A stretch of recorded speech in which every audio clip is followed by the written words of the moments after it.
The video will show a placeholder slide with multicolor circles on a grid that says race and disability, stigma, culture, and resources, final thoughts. In this section, each of the interviewees will respond to a final question. They will respond in this order: Nina, Jessica, and then Paul. Nina's photo will reappear, and Jessica and Paul will be on camera again. Following the final thought questions, the placeholder slide identifying the event sponsors, WeCo Accessibility Services and Pollen, will be visible to close out the video.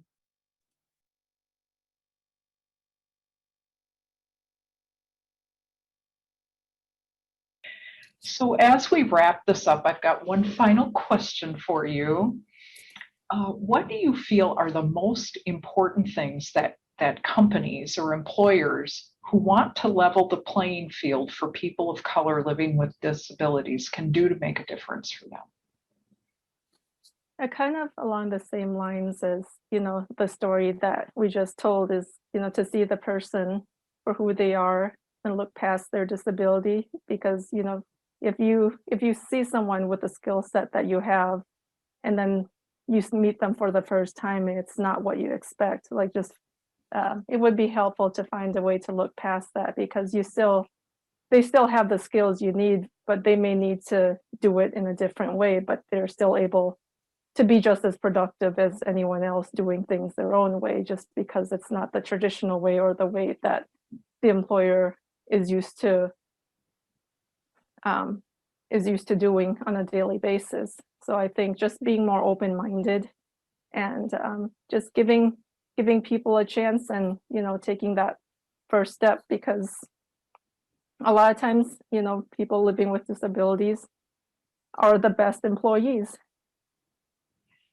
And why would you expound on that? I don't know. I feel like people living with disabilities have a bigger motivation to work harder and to prove themselves, and to prove to other people that they are capable, and they can do things just as well as anyone else.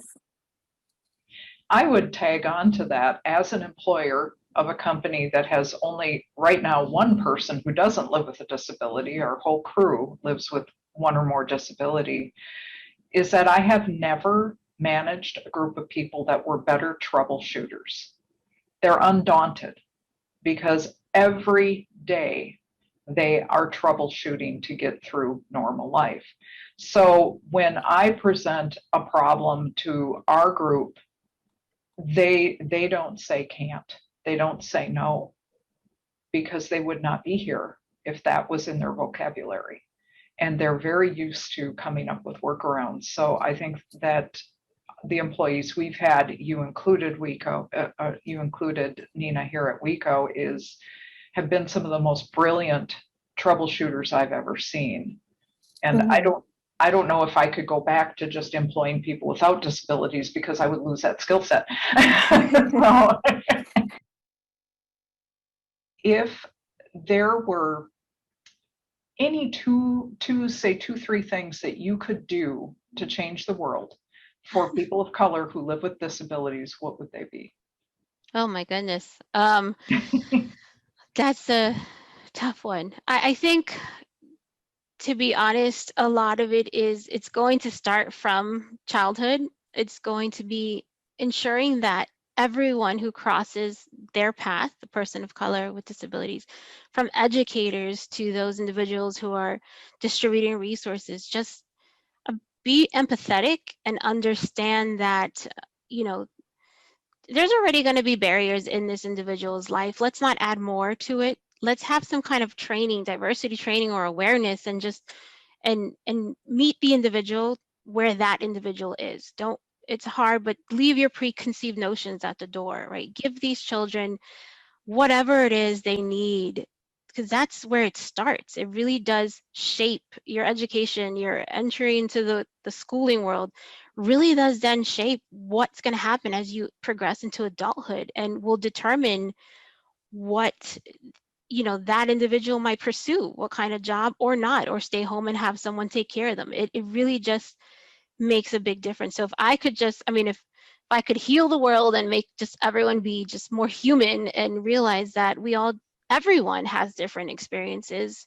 It shouldn't matter, you know, it shouldn't matter whether someone is Latino or doesn't speak English or African American, but it's just we're all trying to get to the same place. Why hold each other down? It just doesn't make it's in my work that I do every day, and I will tell you, I read things and my response is, if only they would do A, this, there wouldn't be this problem. I wouldn't have this complaint or this case. So it's just, I would just start from the education system and make sure that it's equitable from resources, from that there's training all around, and even training for your own families, right? About disabilities. I don't think my parents ever got counseling how to deal with, having a child with a disability in their family.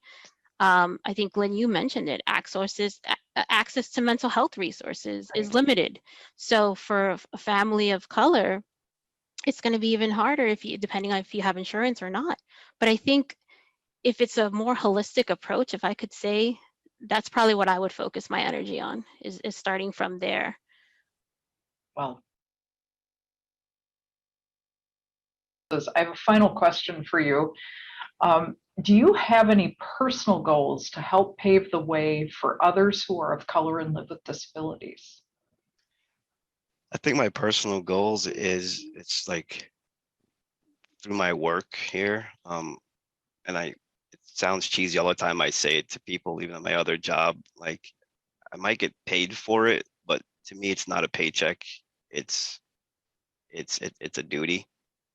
So my personal goal is to always, no matter where I am, even here at Verizon, I make sure that people know that there's a person behind each decision that we choose to make or don't make.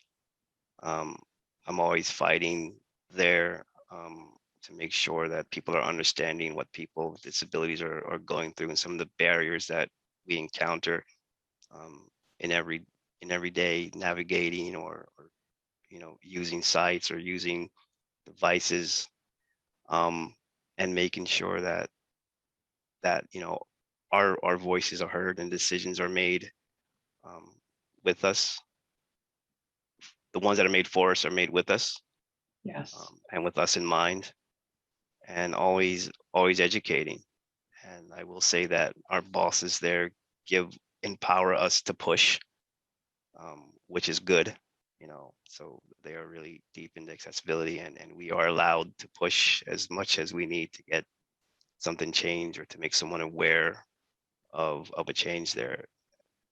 And me and my wife, we will always fight for people with disabilities, no matter what kind of disability you may have. This concludes our Global Accessibility Awareness Day event. Thanks for joining us.